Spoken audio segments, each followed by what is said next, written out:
Hello everyone, welcome to today new class. आज हम इस कक्षा में कक्षा 11 एग्रीकल्चर का अध्याय 1 भारतीय कृषि का इतिहास, महत्व, शाखाएं एवं क्षेत्र, उसके जो अभ्यास प्रश्न हैं आपकी बुक के जब अध्याय खत्म होगा उसके पीछे दे रखे हैं।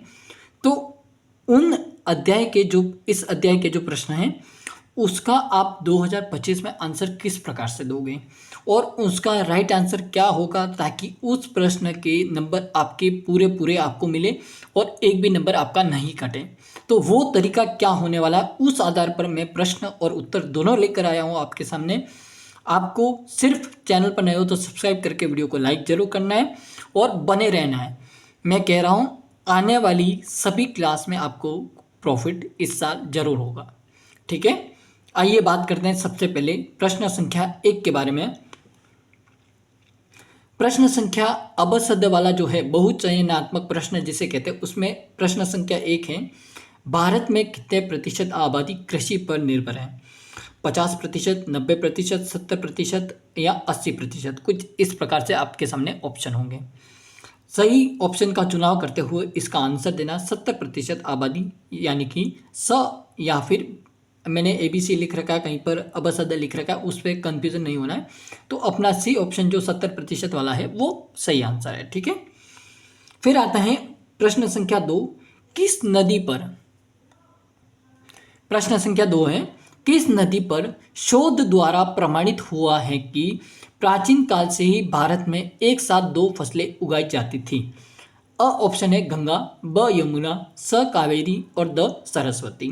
तो जो सरस्वती नदी थी उसके शोध द्वारा प्रमाणित हुआ कि प्राचीन काल से ही भारत में एक साथ 2 फसलें उगाई जाती थी। तो इसका राइट आंसर क्या है? द सरस्वती नदी। ठीक है, कंफ्यूजन नहीं होना चाहिए। फिर आता है प्रश्न संख्या 3, अथर्ववेद में जानकारी दी गई है, किसकी जानकारी दी गई है? अथर्ववेद जो है, जैसे ऋग्वेद, यजुर्वेद, सामवेद और अथर्ववेद, तो अलग अलग वेद में कृषि के बारे में अलग अलग जानकारी दी गई है। तो प्रश्न हमारा ये पूछना जा रहा है कि जो अथर्ववेद है उसमें किसकी जानकारी दी गई है? पादप अंकुरण के बारे में, ऑप्शन अ, ऑप्शन ब पादप वृद्धि के बारे में, ऑप्शन स सिंचाई के बारे में, ऑप्शन द पादप सुरक्षा के बारे में। तो अथर्ववेद जो है उसमें पादप सुरक्षा से मिलती जुलती जानकारी दी गई है। ठीक है, तो हमारा द ऑप्शन राइट है। ठीक है, कॉन्सेप्ट क्लियर होगा। अब यहाँ पर मैं थोड़ी सी आपको कुछ बातें बताना चाहूँगा इसी क्लास के माध्यम से। अब जो हमारे YouTube चैनल पर क्लासेस आएगी वो सिर्फ प्रश्न और उत्तर की ही आएगी। जो थ्योरी क्लास है, यदि थ्योरी क्लास आपको देखनी है और थ्योरी क्लास के माध्यम से पढ़ना है तो मैं अभी इसमें बीच में आपको कोर्स की जानकारी दी जाएगी। उस कोर्स के माध्यम से आप जुड़कर देखिए, हमारा ऐप जो है अभी अभी शुरू नया बना है, तो हमने ऑफ़र भी उस हिसाब से ही रखा है। आपको देखते हुए काफ़ी बच्चे नहीं खरीद पाते हैं, काफ़ी फाइनेंशियल इशू होते हैं, कुछ होता है, तो उस कारण से मात्र 999 रुपये में हमने कोर्स शुरू किया। उसकी सारी डिटेल्स मैं अभी दूंगा, थोड़े आगे बढ़ते हैं। ठीक है, अभी जस्ट हम बात करेंगे उसके बारे में भी। तो अब से क्या होगा कि थ्योरी क्लास नहीं आएगी यूट्यूब चैनल पर।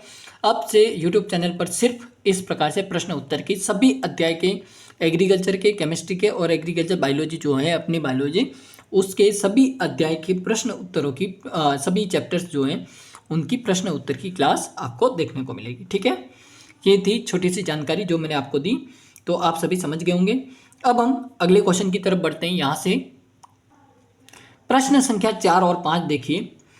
4 है, कृषि उपकरण एवं मौसम पूर्वानुमान का उल्लेख किस प्राचीन ग्रंथ में किया गया है? ऋग्वेद, अथर्ववेद, वृक्षायुर्वेद, वाराह मिहिर, किसमें किया गया है? तो वाराह मिहिर जो है वेद है, उसके ग्रंथ है, उसके माध्यम से क्या किया गया है? कृषि उपकरण एवं मौसम पूर्वानुमान का उल्लेख किया गया है। ठीक है, फिर आता है प्रश्न संख्या 5, भारत में कृषि का इतिहास पुस्तक के लेखक कौन थे? Doctor BP Pal, doctor MS Swaminathan, doctor MS Randhawa या फिर डॉक्टर वर्गीस कुरियन? तो स ऑप्शन राइट है, डॉक्टर MS रंधावा। ठीक है, आगे बढ़ते हैं। अगला क्वेश्चन है प्रश्न संख्या 6, फिफ्स प्रयोगशाला की स्थापना बिहार में कब की गई? 1904, 1911, 1936 और 1929। तो ऑप्शन राइट है 1904 में 1936 और 1929 हमारा आईसीआर से रिलेटिव प्रश्न आता है, जो कि स्थापना दिवस है, स्थापना हुई थी सन में। ठीक है, अब अगला क्वेश्चन है अति लघुरात्मक प्रश्न। ठीक है, तो मैंने डायरेक्ट कंटिन्यू नंबर डाले 6 के बाद में 7, 8, 9 ऐसे, तो आप कंफ्यूज मत होना। ये अति लघुरात्मक का क्वेश्चन नंबर 1 है, इसके बाद में जो आएगा वो 2, इस प्रकार से, लेकिन मैंने कंटिन्यू लिखा है। तो कृषि द्वारा किन आवश्यकताओं की पूर्ति होती है? क्वेश्चन हमें कह रहा है कि कृषि द्वारा हम किन आवश्यकता की पूर्ति कर सकते हैं।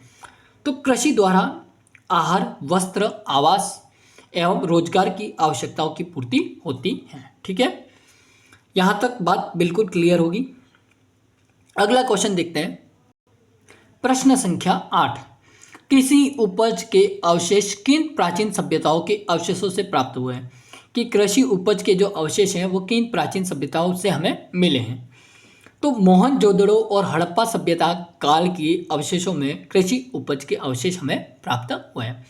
कुछ इस प्रकार से जब आंसर लिखोगे तब पूरे में से पूरे नंबर मिलने के पूरे चांस हैं, 100% श्योरिटी के साथ में नंबर मिलेंगे। ठीक है, प्रश्न संख्या 9। बोने गेहूं का जनक किसे कहा जाता है? तो डॉक्टर नारमन, या फिर इस पर चंद्र बिंदु भी लगा हुआ होता है काफ़ी जगह पर, तो डॉक्टर नारमन ई बोलोग या नॉर्मन ई बोलोग भी कहते हैं। ठीक है, दोनों ऑप्शन राइट होंगे। अगला क्वेश्चन देखते हैं। देखिए, क्वेश्चन नंबर 10 है, भारतीय कृषि अनुसंधान संस्थान ICAR की स्थापना कब हुई? 1929 में ICAR की स्थापना हुई थी। हरित क्रांति का सूत्रपात कब हुआ था? प्रश्न संख्या 11। 1965 से 68 में हरित क्रांति का सूत्रपात हुआ था। ठीक है, भारत में हरित क्रांति के जनक कौन थे? सी सुब्रमण्यम। ये क्वेश्चन हमेशा आता है। ठीक है, तो इसमें कंफ्यूज नहीं होना, इसका सही आंसर लिखकर हमें नंबर लेने हैं। अब हमारे शुरू होते हैं यहाँ से लघुतरात्मक प्रश्न। ठीक है, तो किस प्रकार यहाँ स्पष्ट होता है कि हजारों वर्षों पूर्व भारत में खेती की उपज का अस्तित्व था।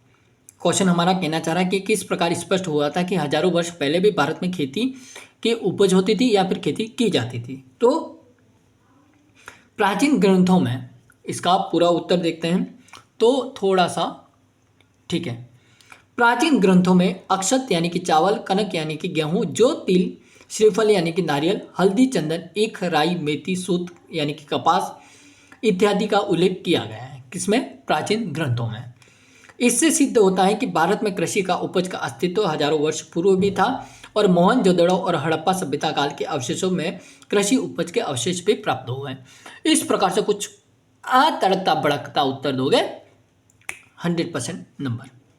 ठीक है, आगे बढ़ते हैं। अब प्रश्न संख्या 14 है, कृषि विज्ञान की परिभाषा लिखिए।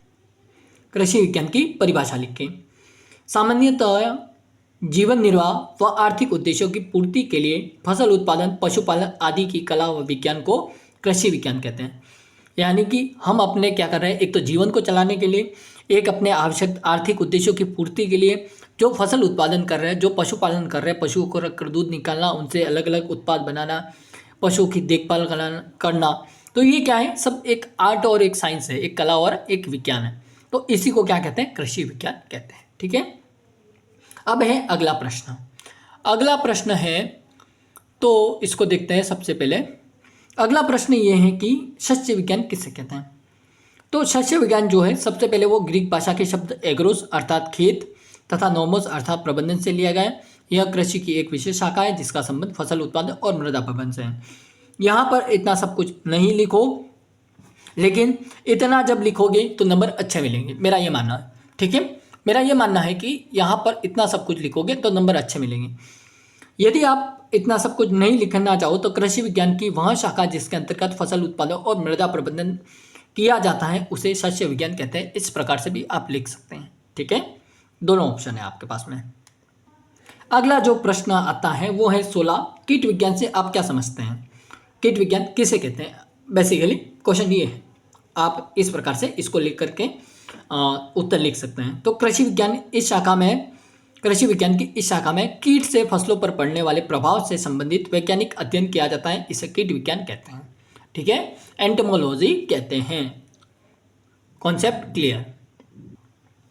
अब सबसे पहले बात ये ध्यान रखना, जब निबंधात्मक प्रश्न आ जाते हैं तो निबंधात्मक प्रश्न को आप जितना इनका वर्णन कर सकते हैं, जितना इनको विस्तार से लिख सकते हैं उतना विस्तार से लिखना है, भरपूर पेज भर भर के आना है। ठीक है, तो जिनका जितना आप इनके बारे में डिस्क्राइब कर सकते हैं, वर्णन कर सकते हैं, इनको जितना खोल करके लिख सकते हैं प्रत्येक पॉइंट को, जैसे मानसून पर आधारित खेती, आप इसको कितना खोल करके लिख सकते हैं उतना लिख के। ठीक है, तो सबसे पहले भारतीय कृषि के महत्व का वर्णन विस्तार पूर्वक कीजिए, जिसमें भारतीय कृषि का निम्नलिखित महत्व है, कुछ इस प्रकार से लिखने हैं सबसे पहले। उसके बाद में मानसून पर आधारित खेती, सबसे पहला महत्व। तो भारत में अधिकांश क्षेत्र में भूमिगत जल स्तर या तो कम है या जल खारा है, जो सभी फसलों के लिए उपयुक्त नहीं। पहला पॉइंट कुछ इस प्रकार से लिखना है। फिर आगे बढ़ते हुए यहाँ पर लिखना है,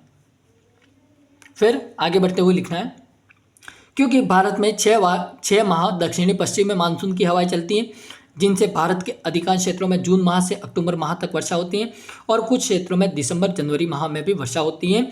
इस कारण से हम मानसून पर आधारित खेती करते हैं। और अगला पॉइंट देखते हैं यहाँ पर, तो अतः भारत के अधिकांश किसान वर्षा आधारित कृषि कार्य करते हैं। अगला पॉइंट ये लिखना है, 1 पॉइंट, 2 पॉइंट और 3 पॉइंट, और फिर आगे बढ़ते जाना है। फिर अगला पॉइंट लिखना है कुछ इस प्रकार से कि अधिकांश क्षेत्रों में भूमिगत व सतही सिंचाई स्रोत भी मानसून वर्षा के जल से परिपूर्ण होते हैं।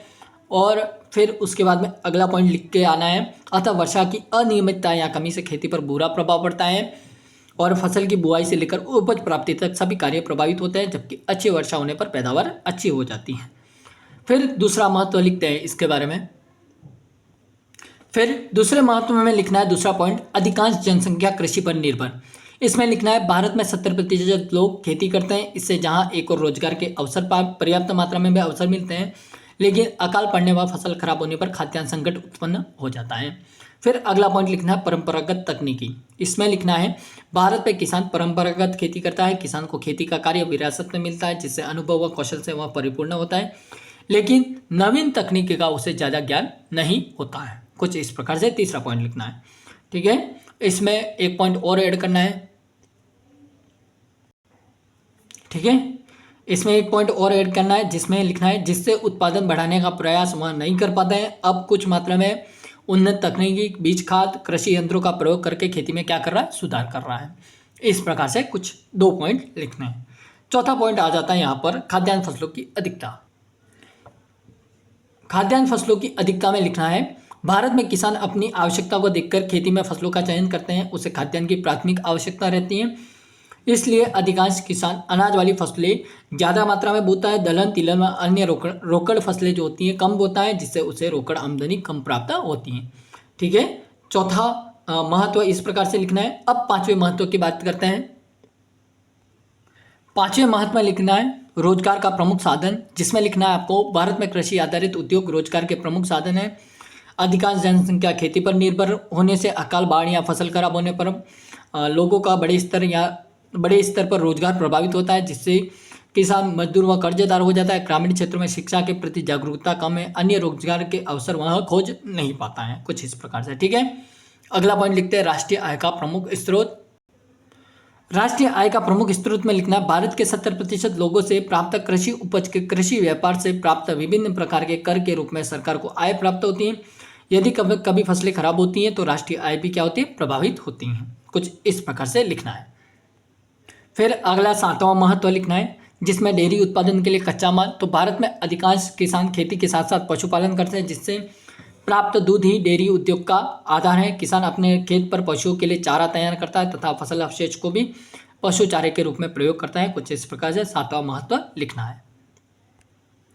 कुछ इस प्रकार से 8वां पॉइंट नोट करना है, लिख लीजिए इसको। भारत की जनसंख्या वर्तमान में 125 करोड़ है। इतनी बड़ी जनसंख्या को भोजन करने के लिए बहुत बड़ी पर्याप्त मात्रा में खाद्यान्न की आवश्यकता होती है। हमारे यहाँ खेती की उपज द्वारा अधिकांश किसान गेहूँ, जो चावल, मक्का, बाजरा, ज्वार इत्यादि अनाज की पूर्ति देश को करता है। हरित क्रांति के द्वारा हमारे देश में खाद्यान्न की उपलब्धता कई गुना बढ़ गई है और जिससे देश क्या हुआ, खाद्यान्न के मामले में आत्मनिर्भर हो गया है और हमारा देश आजकल क्या कर रहा है, खाद्यान्न का निर्यात भी करने लगा है। ठीक है, फिर अगला पॉइंट आता है यहाँ पर, वस्त्र उद्योग के लिए कच्चा माल। भारत में कपास जूट का उत्पादन बहुतायत से होता है, अतः वस्त्र उद्योग के लिए पर्याप्त कच्चा माल देश के किसान उत्पादित कर देते हैं। पशु चारा उपलब्धता। किसान द्वारा उत्पादित फसलों के अवशेष को सूखे चारे के रूप में किसान संग्रहित करता है। साथ ही खेत में हरे चारे को उगाकर पशुओं को उपलब्ध कराता है, जिससे देश में पशुपालन व डेयरी उद्योग का विकास तेजी से हो रहा है। कुछ इस प्रकार से लिख देना, ठीक है। आगे बढ़ते हैं। पॉइंट नंबर 11 लिखना है। कृषि आधारित उद्योगों के लिए कच्चा माल, जिसमें भारत में दलहन, तिलहन, वस्त्र, डेयरी, जूट उद्योग, चीनी उद्योग, फल व सब्जी प्रसंस्करण उद्योग के लिए कच्चा माल खेती से प्राप्त होता है। मूंग, उड़द, अरहर, चना, मसूर इत्यादि का उत्पादन दाल उद्योग को कच्चा माल प्रदान करता है। इसी तरह तिल, मूंगफली, सरसों के उत्पादन से खाद्य तेल के उद्योग चलते हैं तथा कपास व जूट से वस्त्र उद्योग चलता है। कुछ इस प्रकार से 11वां पॉइंट लिखना है, ठीक है। अगला, बेरोजगारी की समस्या का समाधान। भारत में अच्छे मानसून से पर्याप्त वर्षा होने पर कृषि उत्पादन अच्छा होता है, जिससे अधिकांश बेरोजगारों को रोजगार के अवसर प्राप्त होते हैं। अगला पॉइंट है विदेश व्यापार व निर्यात। हमारे देश के फल, सब्जी, पुष्प, अनाज, दलहन, तिलहन के प्रसंस्करण के पश्चात उनका निर्यात किया जाता है, जिससे भारत को काफ़ी विदेशी मुद्रा प्राप्त होती है, ठीक है।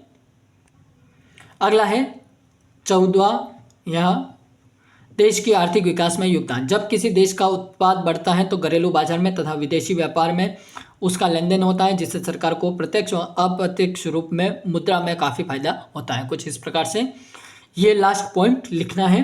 ये थे भारतीय कृषि का महत्व, बड़ा जो क्वेश्चन था उसका आंसर, ठीक है।